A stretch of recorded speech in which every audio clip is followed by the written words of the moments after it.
I just wanted to say, good job.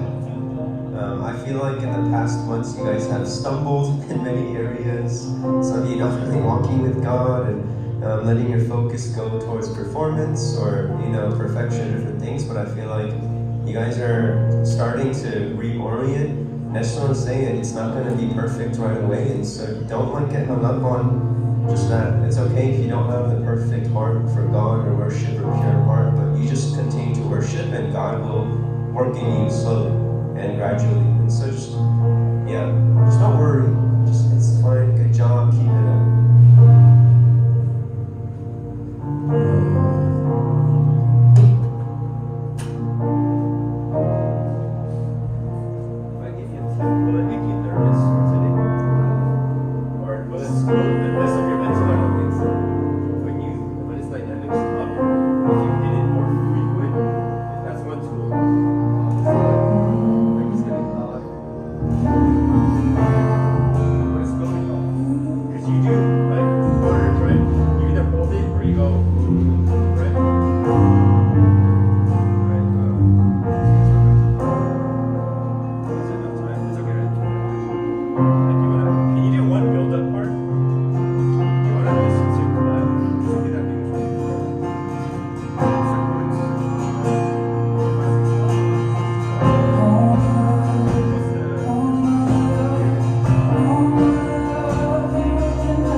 Start service, if you could just rise to your feet. I have nothing to say to you today. Let's just worship God. Let's just keep it like that. Let's worship Him.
Father, I thank you just for this song of worship. Thank you for everyone that's here, just to come and meet you on this Sunday. Would you open our hearts to your word that we can answer today? And would you just strengthen us to receive today, strengthen us just to grow to love you more this week. Thank you in Jesus' name. Amen.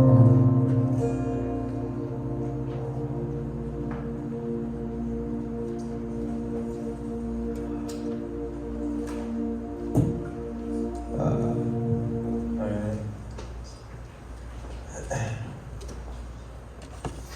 If you guys are gonna scoot back, I think I might move forward.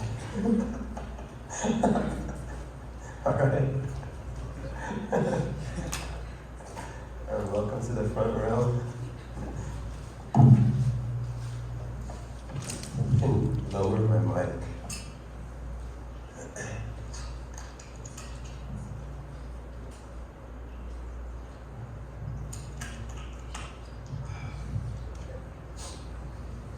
Okay, maybe turn to people around you and say hi. If you don't know them, just introduce yourself.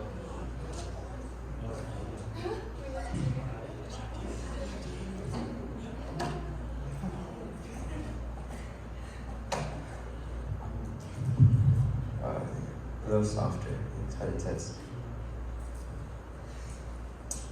Alright. Today's sermon I'm actually pretty excited for.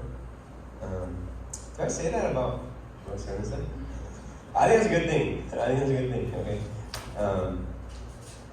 Today I'm going over the book of Daniel. It's like a solid book. Okay. I need to do not disturb. Okay. So the book of Daniel, let me pray first.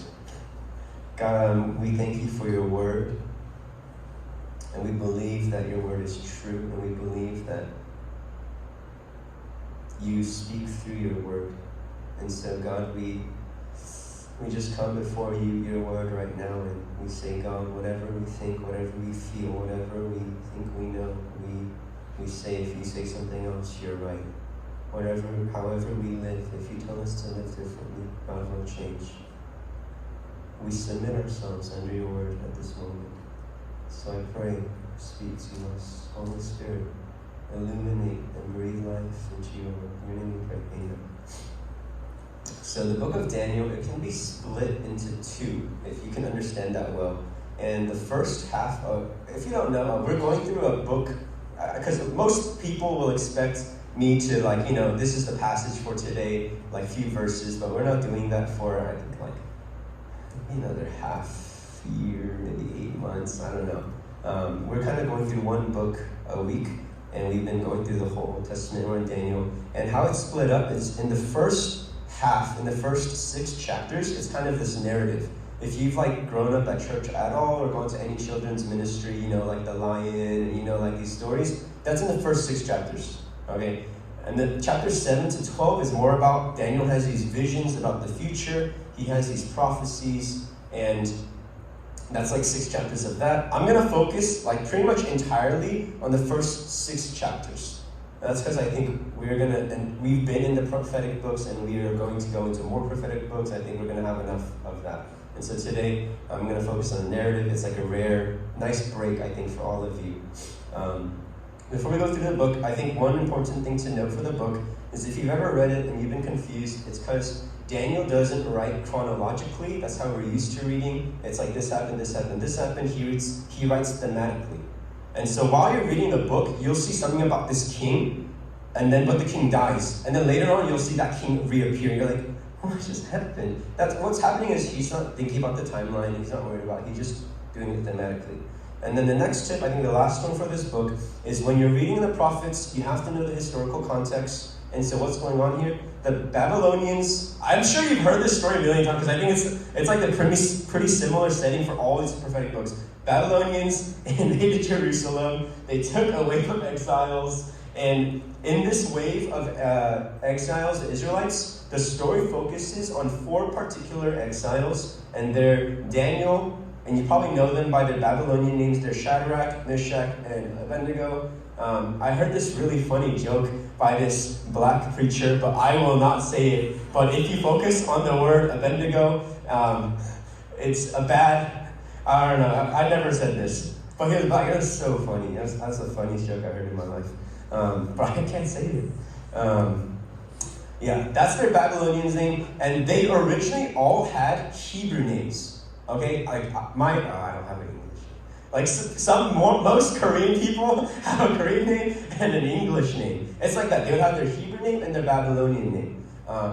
What happened in chapter 1 is that these 4 people, they go to Babylon. They're kind of torn from their families. It's not like vacation. They're prisoners of war. And then what's happening is their names are being taken from them.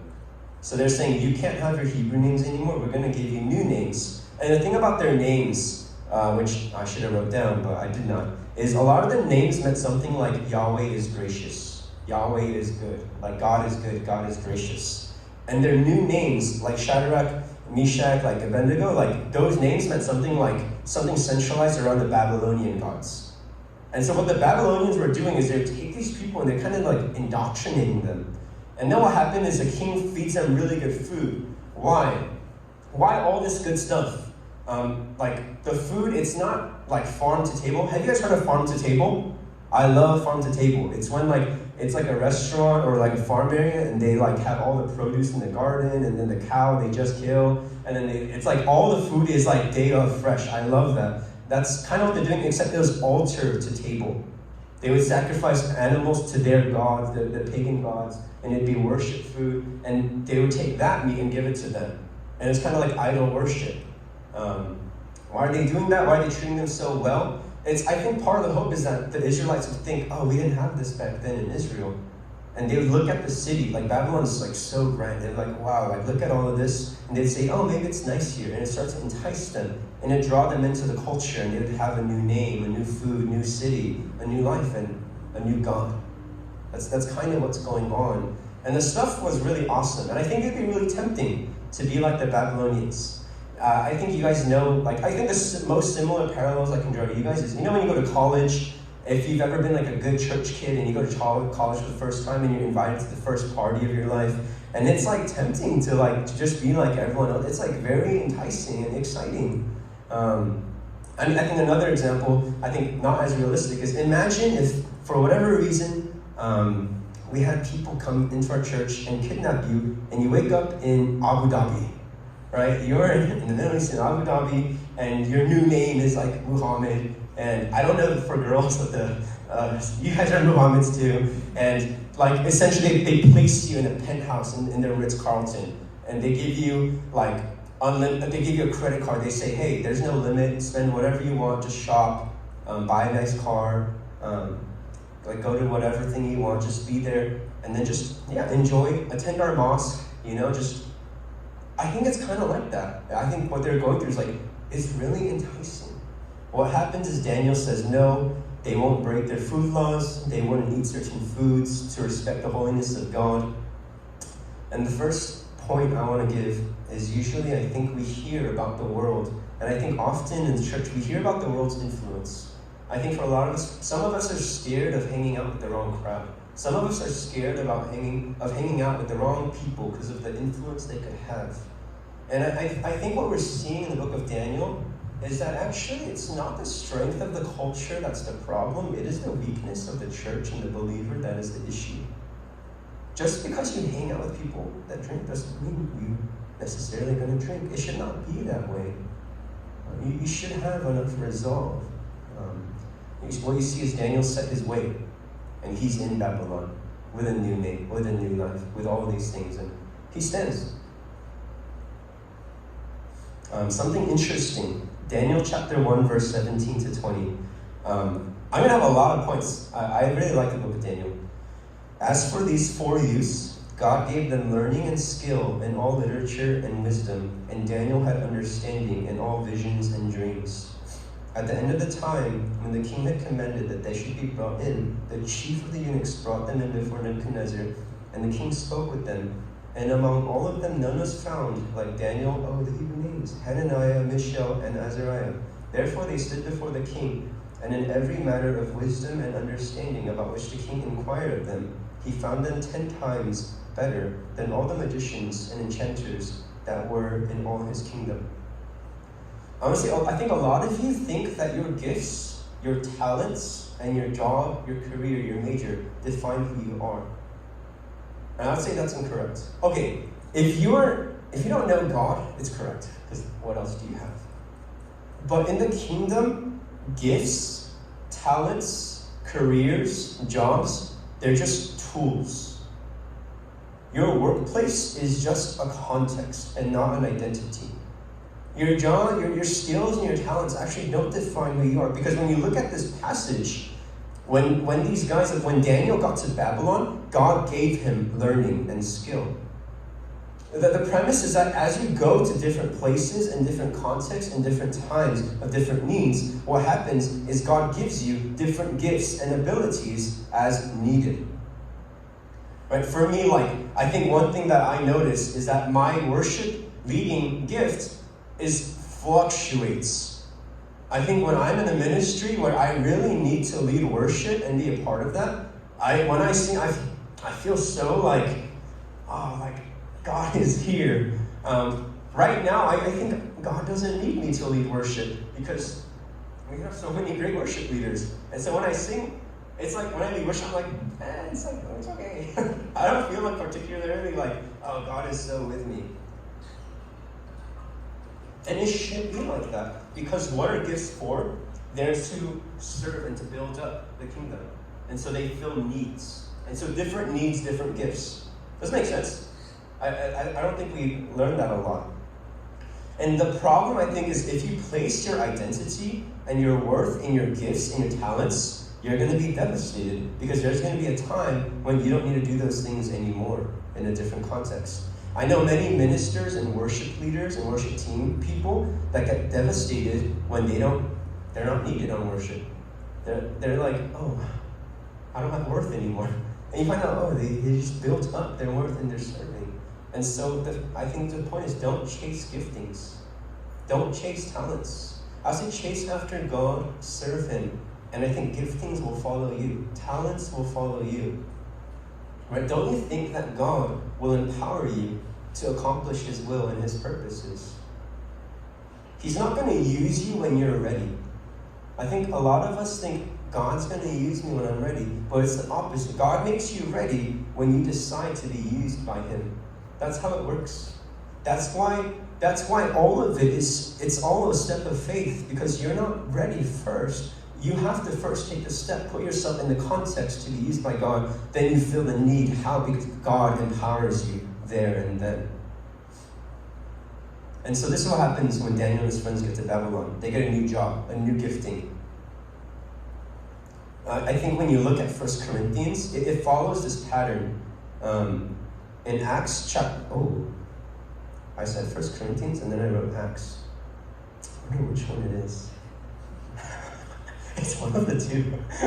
I think it's Acts, though. I think it's Acts. Because it's about the church. So either 1 Corinthians chapter 6 or Acts chapter 6 verse... Oh, I wrote the whole wrong thing. Bro, I need a reason. No, it's chapter 6. Oh, it doesn't tell me which book. Oh my gosh. And I don't have a Bible. Whatever. One of these. It's so Jake. I'm just going to read the verses, but it's in the Bible, I promise. Now in these days, when the disciples were increasing in number, a complaint by the Hellenists, I think it's Acts, rose against the Hebrews because their widows were being neglected in the daily distribution. And so think about it, what's happening? There's widows, there's poor, there's needy, and the church was meeting their needs by giving them food, supplies. But what happened is not being well done. So verse 2. And the 12, that's the disciples, the leaders of the church, the 12 summoned the full number of the disciples. They brought everyone and said, it's not right that we should give up preaching the word of God to serve tables. What are they saying? They can't do the distribution job because they need to preach. And if they give their time to giving out food, they won't be able to preach. And so verse 3, therefore, brothers, pick out from among you 7 men of God repute, full of the Spirit and of wisdom, whom we will appoint to this duty. Essentially, the people were praying for the right people to be gifted to be waiters. or to be like food handlers. And this is why we can't look down on anything, on any like job, on any service. Like, I think a lot of us will glorify me, the speaker, the worship people. I think that's about it. I think that's all the cool people. And you look at like the sound people, the welcoming people, you're like, Daniel can do that. It's not as spiritual. I'll encourage you, the apostles, they prayed for these food handlers and these waiters. Colossians chapter 3, 23 to 24 says, whatever you do, work heartily as for the Lord and not for men, knowing that from the Lord you will receive an inheritance as your rewards. You are serving the Lord Jesus Christ. A lot of you started working. And I know some of you work mundane jobs where you're like, I'm bored, I'm just doing this or that. And some, like if you ever worked in like retail, how good can you be at folding a shirt? If you're a cafe, how good can you be at making a coffee? Actually, there's a difference. Or if you're in like some sort of corporate, how good can you be at filling an Excel sheet? Or how good can you be at doing your homework? But I think the questions are, can you do it lovingly? Can you do it without complaining? Can you do it with joy? Can you do it while being in the presence of God? I think this is really good news for some of us that feel more average. Some of us B students. Some of you are like not the most talented musician, not the most talented person, not the most popular. Because you're able to be excellent in many different ways, with integrity, with character, with effort, with love. And so, work well. Look at Daniel in Babylon. There are two things that he gets right. And I think if you want to be a believer that navigates the world well, I think you have to have these two things, and that's perspective and identity. I need you to look at the attitude of Daniel here. So if you think about the situation he's in, what happens to him? Tragedy. Like, he's young, okay? Like, imagine you're like 18, 20, whatever. He's dragged away to a different country, but he was getting ready for his career. He's probably studying for whatever test to take for a career. He's getting to get ready to get married, and then all of it's gone. And he's just a prisoner of war. What does he do? He does not give up on his life. He doesn't throw himself a pity party. He doesn't sulk there.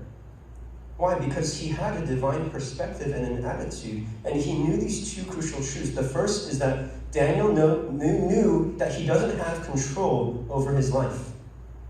And second, he knew that life is never out of God's control. The first is he understood he did not have control over his own life. And second is that God has complete control over his life. He understood that if he was taken from Israel to Babylon, why? It's not because, well, it is because evil Babylonians dragged him away and forced him there. But he understood that ultimately that God is in control. That God is always at work in the lives of people in this world. And so he said that, God, I trust you. If you put me here, I trust that you want me to be here. If you want me to fail my exams, to leave the love of my life, I'm going to leave everything. And I accept and I trust that this is the best way for my life. And so what did he do? He just embraced his circumstance, surrendered, and made the most of it. I think a lot of you would be sulking if you failed out of school, academic probation, or you dropped a class, or you got kicked out, or if you got fired from your job, or if your girlfriend broke up with you, or whatever, or if you lose something.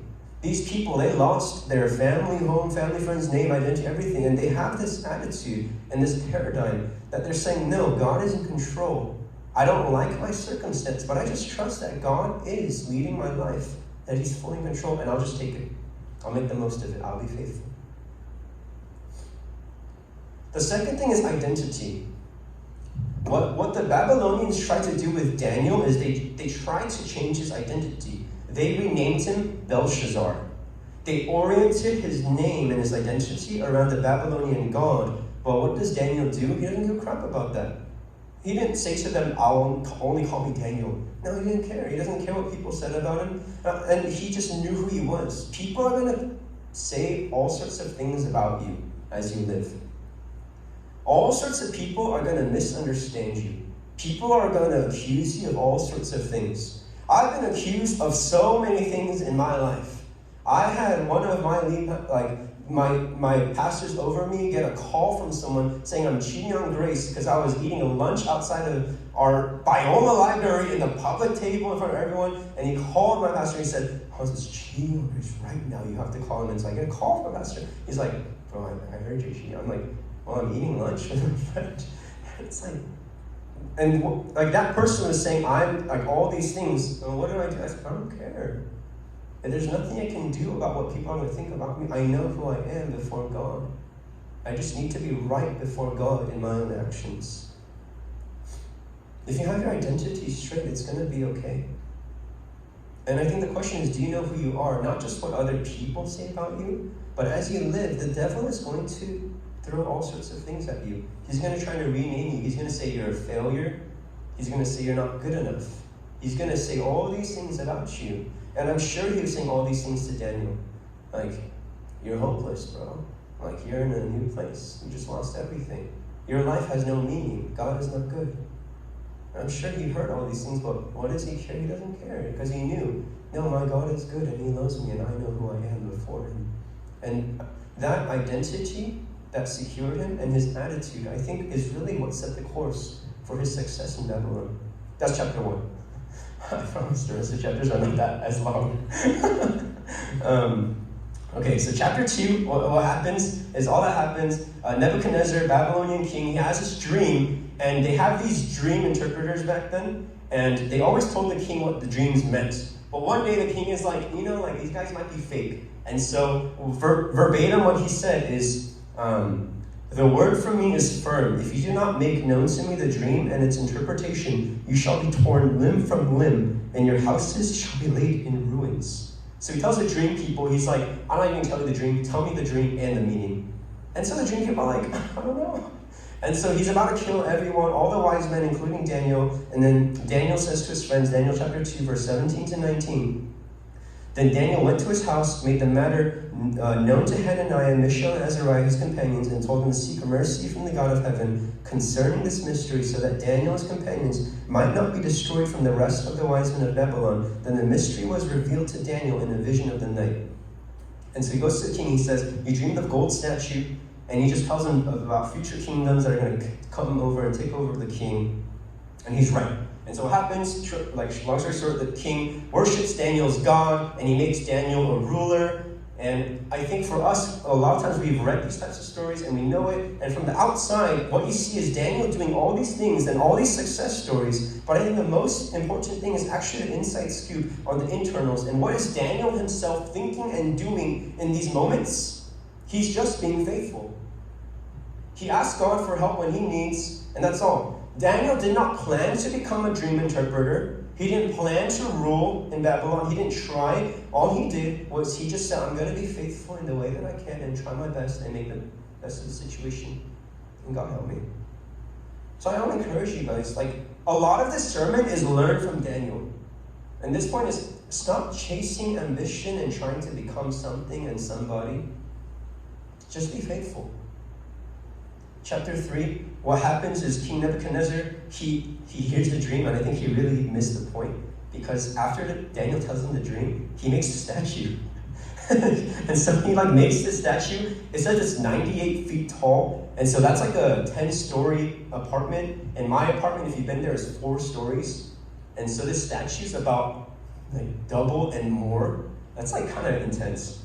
He's making a statue, and he makes this rule. Whenever you hear a certain music, everyone has to worship and bow down to the statue, right? And there's snitches in Babylon, and there's always snitches everywhere, unfortunately. And these snitches go to the king, and they say, Shadrach, Meshach, Abednego aren't bowing, and so Nebuchadnezzar's mad.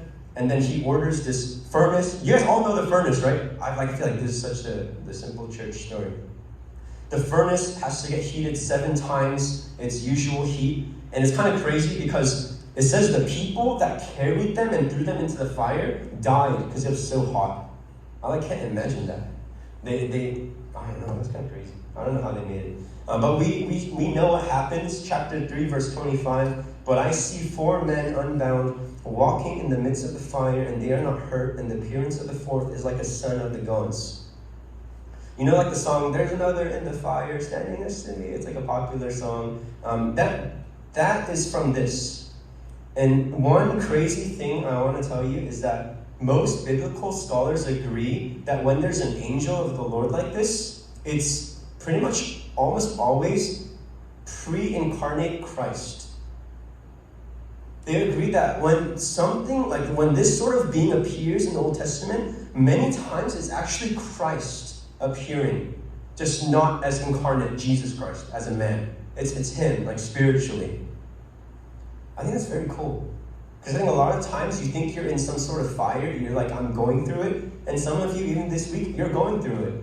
Like, I've heard from many people, it's a hard week, right? There's all sorts of difficulties, failures, arguments. And then at the end of the day, you're like, I feel isolated and abandoned by God. And I just want to say, if you've ever felt abandoned by God, there can be nothing further from the truth.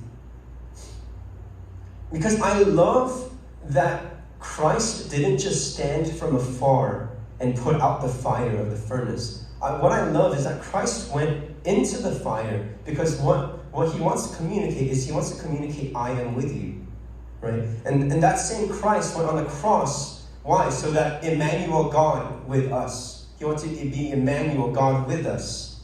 And why did he go on the cross? Why is our sin taken care of? So that we can draw near to God.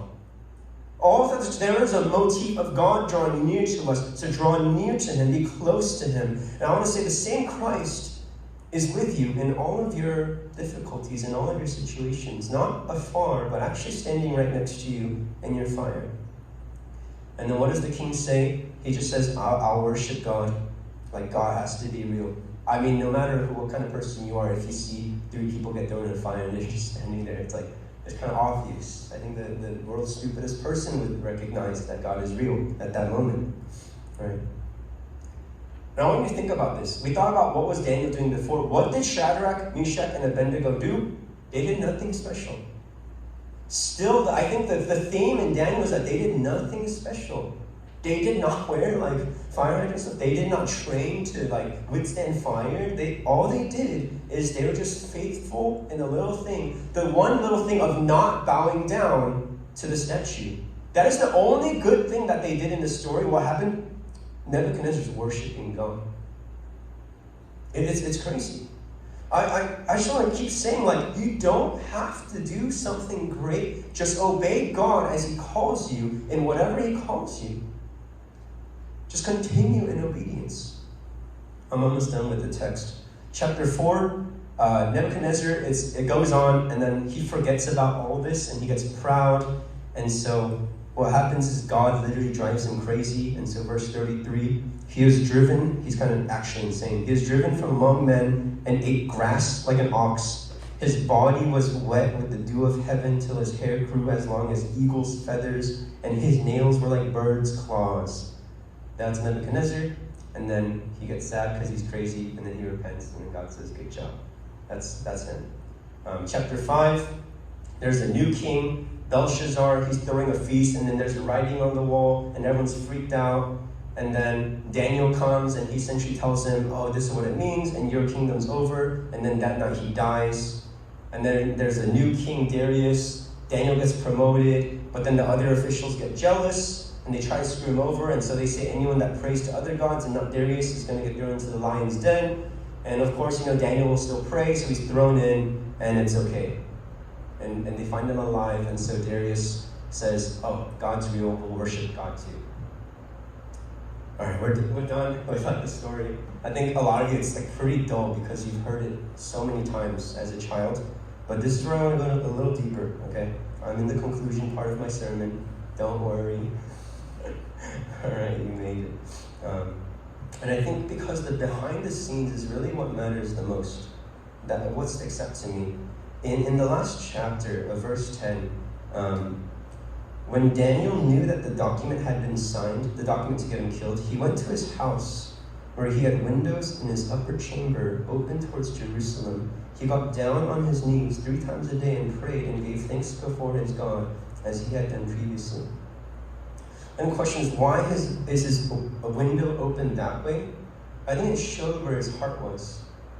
Babylon is 500 miles east of Jerusalem, and there's no way that he could have seen the actual city, but that's where his heart was longing, pointed for. So every day he would open towards Jerusalem the window, and he would pray to God.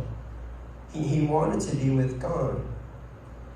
And I think that's what you have to do as you're navigating this world. In your heart, you have to open up towards God and just say, God, I'm here, but I want to be with you. And when you look at his life, the life of Daniel, I think it pushes 4 essential truths onto you, or breaks 4 lies.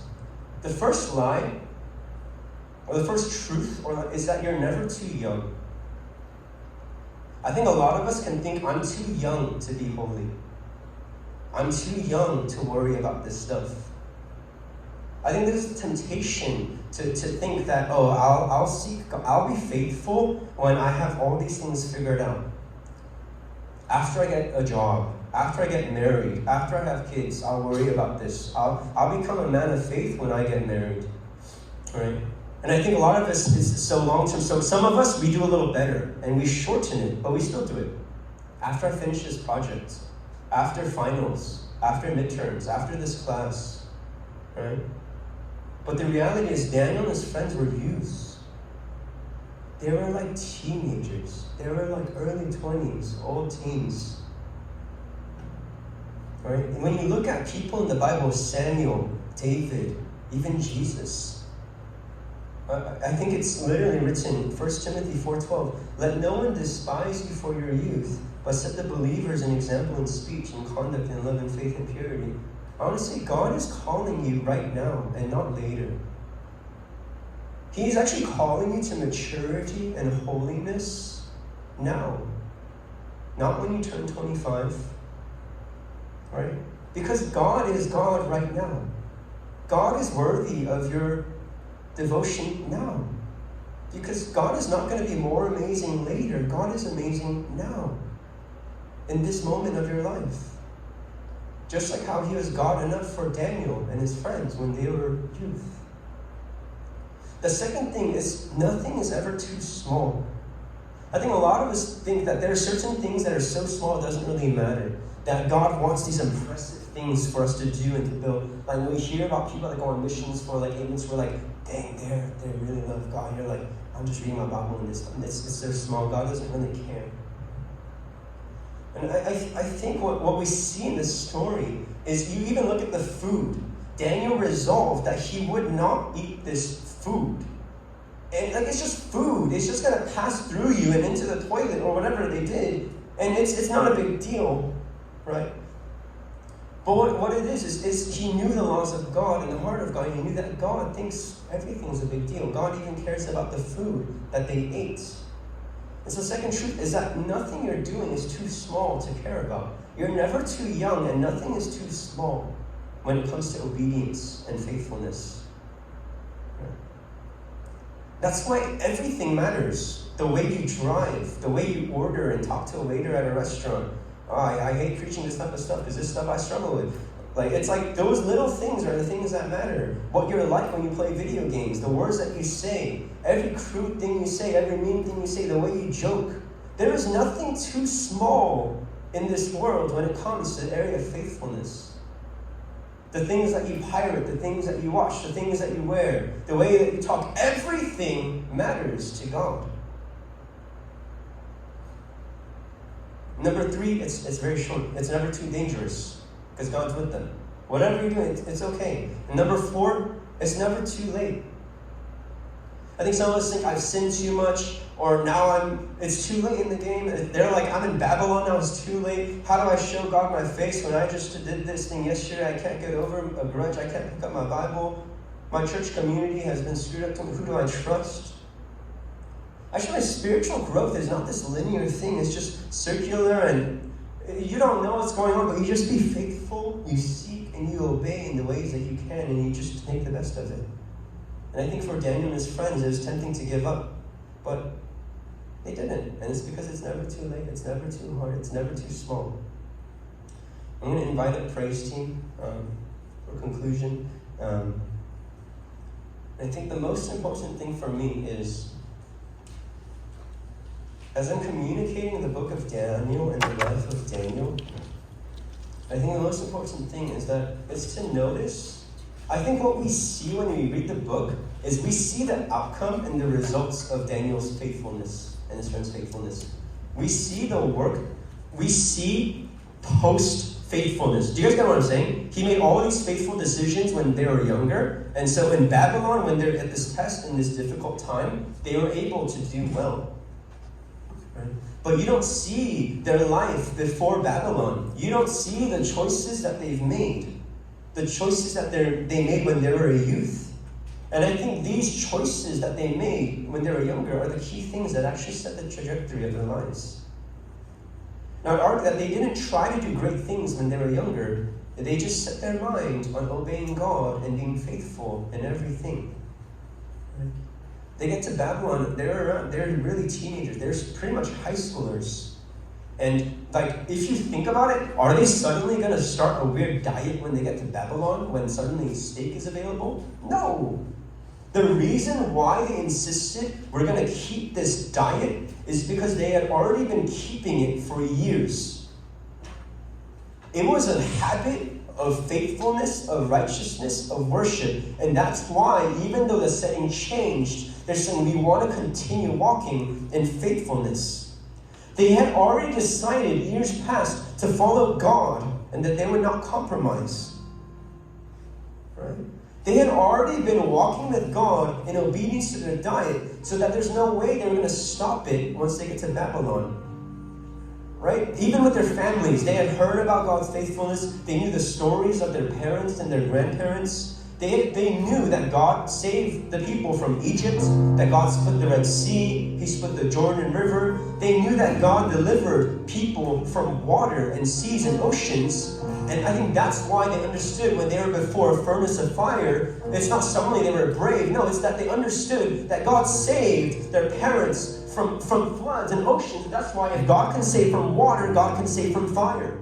It's the same God. It's not sudden. It is years of faithfulness and growth. When you think about Daniel, when they said he's going to go into a den of lions, it's not that he was suddenly overnight, God's got me. I don't think it's like that. It is that he knew in his own life, and he knew that's the story of David. He knew that David went up against Goliath, and God destroyed Goliath. If God can defeat Goliath, God can save you from lions. It is years of getting to know the faithfulness of God. And that's why they're so able to go into these times of difficulty and be faithful still. And even through the exile, they knew God to take care of me when my city was being destroyed, when I was in exile, when they took me. God kept me safe all this time. Surely He will keep me safe still. I think a lot of us don't understand spiritual growth. We think it's some sort of magic, like Harry Potter, like some sort of spell. The only one I can think of is Crucio, but that's not really the appropriate one. I think a lot of us think like it's spiritual growth is some sort of mystery, something we don't understand at all. But I want to say it's your past choices largely affect who you become. You're almost determined by the choices that you make. People think the future is really mysterious, but it's really not. If you want to know your future, extrapolate what you're doing in the present. It's very simple. Usually when I talk to a person in a one-on-one meeting, you can tell when a person is walking with God, and you can tell, is this person going to continue in the faith or not? Why? Because if there's compromise, if there's hidden sin, if there's secret sin, if there's any sort of things, you know that they're walking in the dark and they're going to continue to walk towards the dark. It's obvious. It's like commonsensical. I'm going to read a quote. Every time we allow our mind to harbor a grudge, nurse a grievance, entertain an impure fantasy, or wallow in self-pity, we are sowing to the flesh. Every time we linger in bad company whose insidious influence we know we cannot resist. Every time we lie in bed when we ought to be up and praying. Every time we read pornographic literature. That's an old quote. I don't think anyone reads porn anymore. Every time we take a risk which strains our self-control, we are sowing to the flesh. Some Christians sow to the flesh every day and wonder why they do not reap holiness. Let me read that again. Some Christians sow to the flesh every day and wonder why they do not reap holiness. But holiness is a harvest. Whether you reap it or not depends almost entirely on what and where we sow. I hope that makes sense. You don't start off being able to run into a flaming furnace, but you start with little things. You start with stopping cheating at school. You stop lying to your parents. You stop being rude to people. You stop being crude. You start being patient. You start trying to be kind. You start trying to be gentle. You start trying to open up and be vulnerable with your community. Your life is filled with crisis points, and these decision moments and where you are today is largely because the turn in the road you made in the last season. If you think about it, who you are right now is because your last season. Tomorrow is really determined by today. Farmers understand this. They reap what they sow. You know, a farmer, it's like you plant lemon seeds where you get lemons. It's like very obvious. Your holiness, your faith, your growth, it's not mysterious. It's the harvest of what you sow. And I think something so interesting, and I think big point, the book of Daniel, all the things that they did, I think they're just reaping what they sowed as teenagers. And so today, in our time of response, in our time of prayer, we should just set your heart on sowing in this season into faithfulness, into obedience.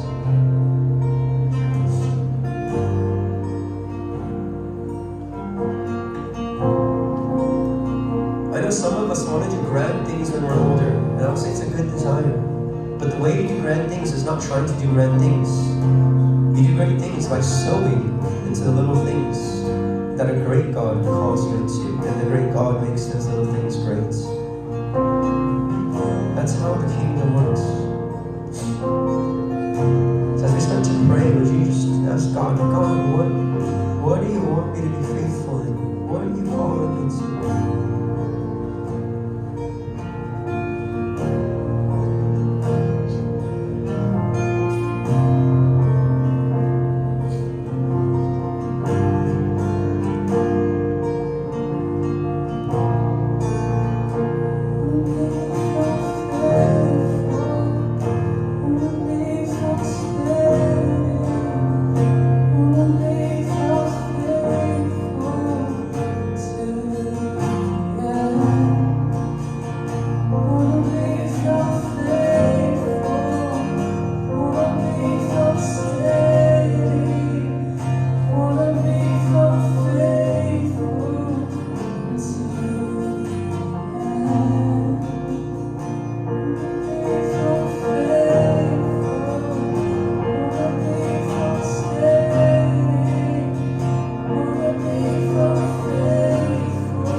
I just want to give an opportunity.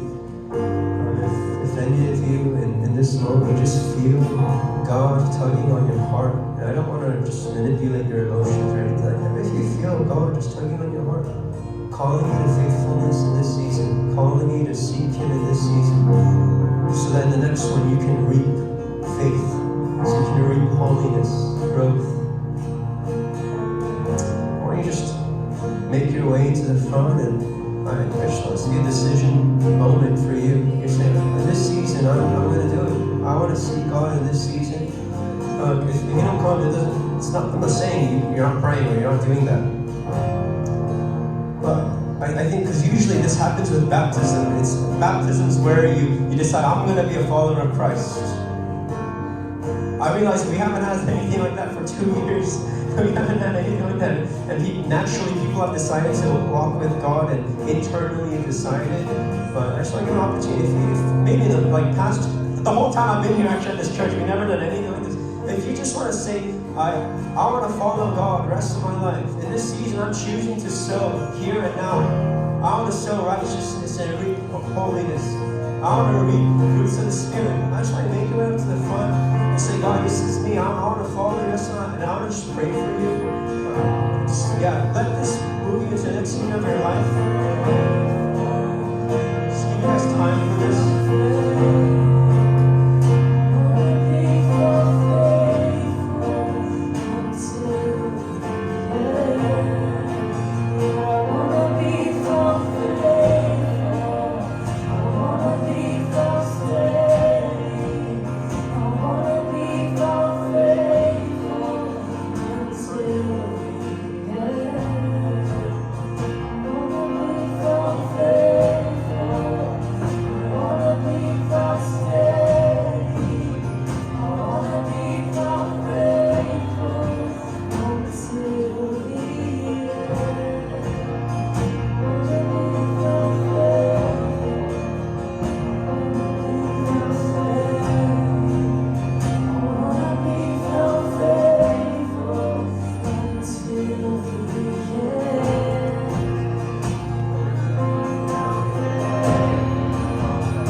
or it's gonna be too late. You just wait until I do something else the next time. But that's okay.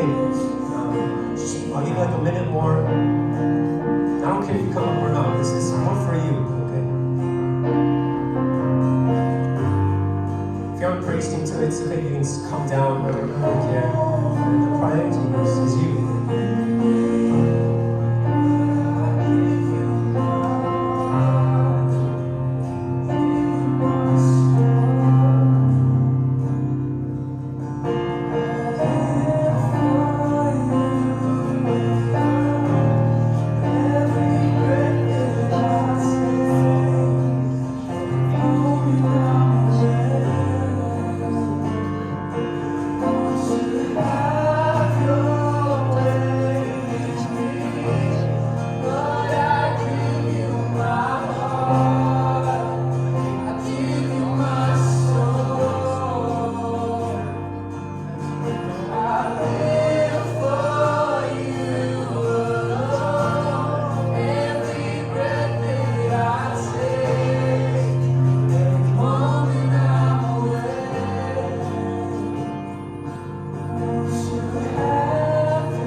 Stand or move or anything, just pray for them.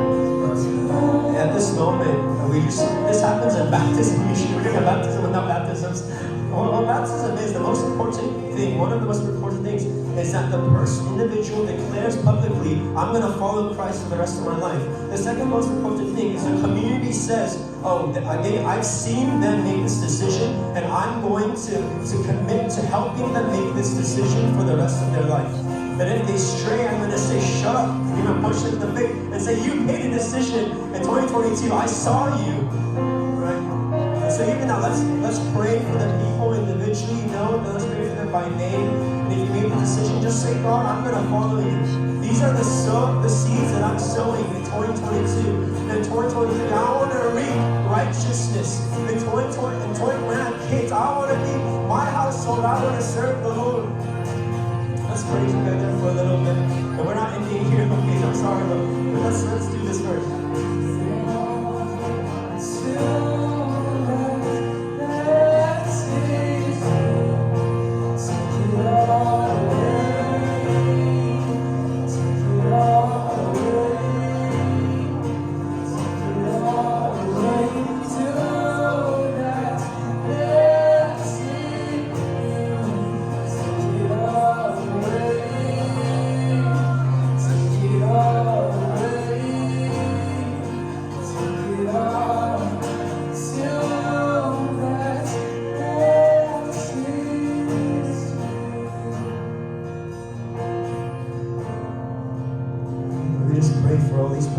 God, we thank you for your grace. We recognize for us by grace we've been saved through faith, and this not from ourselves. This is a gift of God, not by works, so that no one can boast. Plant this seed deep into the hearts of everyone. For it is by grace you have been saved through faith, and this not from yourselves. It is the gift of God, not by works, so that no one can boast.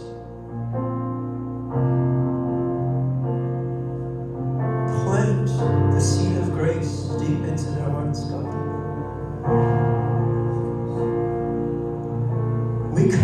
these people to you. We welcome these children into your family, God. We officially recognize that they have decided to follow you. And right now they've sown seeds of grace, of faith. And we commit, God, to keeping them. The same way that you intercede for them, God, we commit to pray for them, to keep them, to correct them, to encourage them, to rebuke them, to teach them, to mold them into the image of your Son, Jesus Christ. We thank you, God, for your grace. And we pray for more grace to sustain the work that you're doing in them.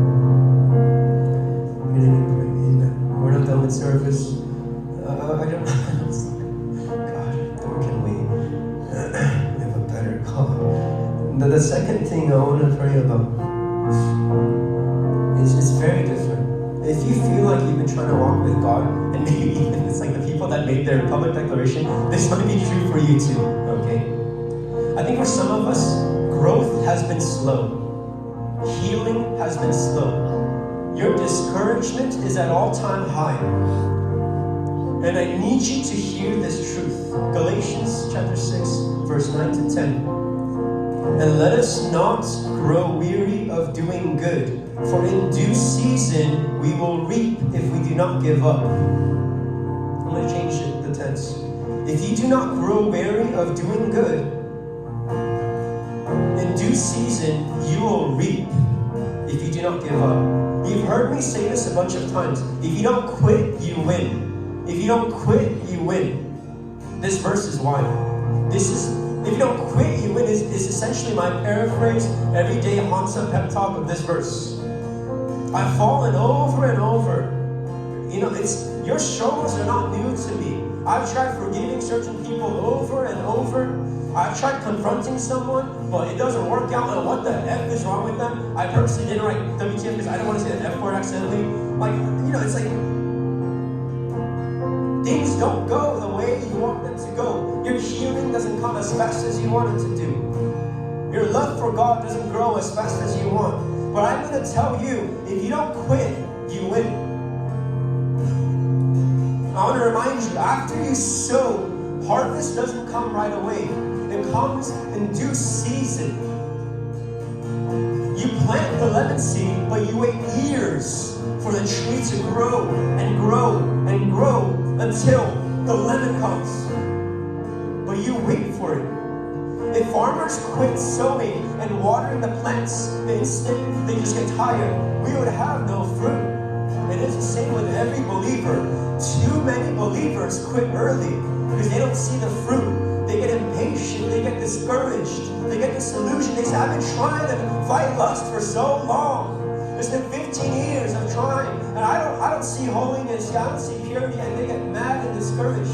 But I want to tell you, if you don't quit, you will. And so sow.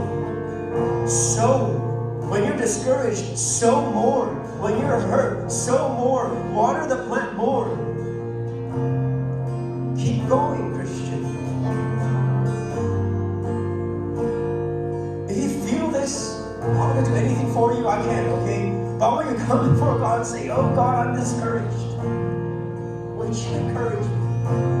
God, I quit trying so hard in my faith because I just don't see the progress. Or would you decide, God, I'm gonna keep trying to sow. If you don't quit, you win.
to sing this.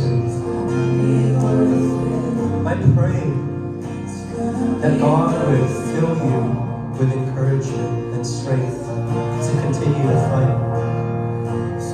That God would give you the grace to seek Him. That He would be your motivation. That He would be your fuel. I'm not saying this for everyone, but I believe that as we worship and pray right now, some of you will see Christ before you. You'll see a cross, or you'll see some form of Jesus in front of you. I believe the Holy Spirit will minister to some of you. And He will be the light at the end of your tunnel. I believe as you close your eyes, it's going to appear in your mind as you've never seen before. You're going to see something. And your heart will know it's going to be worth it. It's not just going to be words that you're singing, but somehow your heart's going to know it's worth it. I got to sow. I've got to sow. It's going to be worth it.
that they would have a strong sense that you are worth it.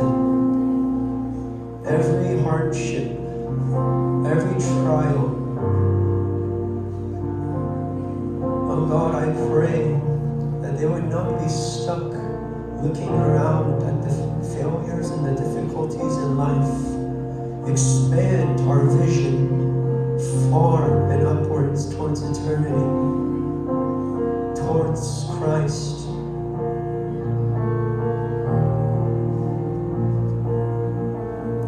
Help us to sow righteousness now.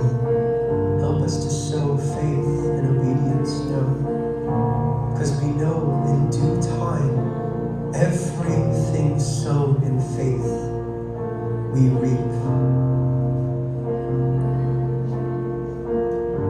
And help us to believe that every seed sown in righteousness, the harvest comes. I pray that there would be a great harvest in this room. That we would not look for the harvest of 2022. Help us to look towards 2025, of 2030, of 2050. I pray that there would be great harvests that come times when we meet in later years, later decades, that we would see it, and in conversations we would look back to these years of 2020, of 2021, 2022, and we would see that those were the years that I've sown these seeds. Those were the years. Help us to live like that, God. In your name we pray. Amen. Oh, service is over. I could go forever, but you're welcome. I have some minchi. I won't. But I do have post sermon notes here, and my PS note today is I just want to encourage you that I do really think that we do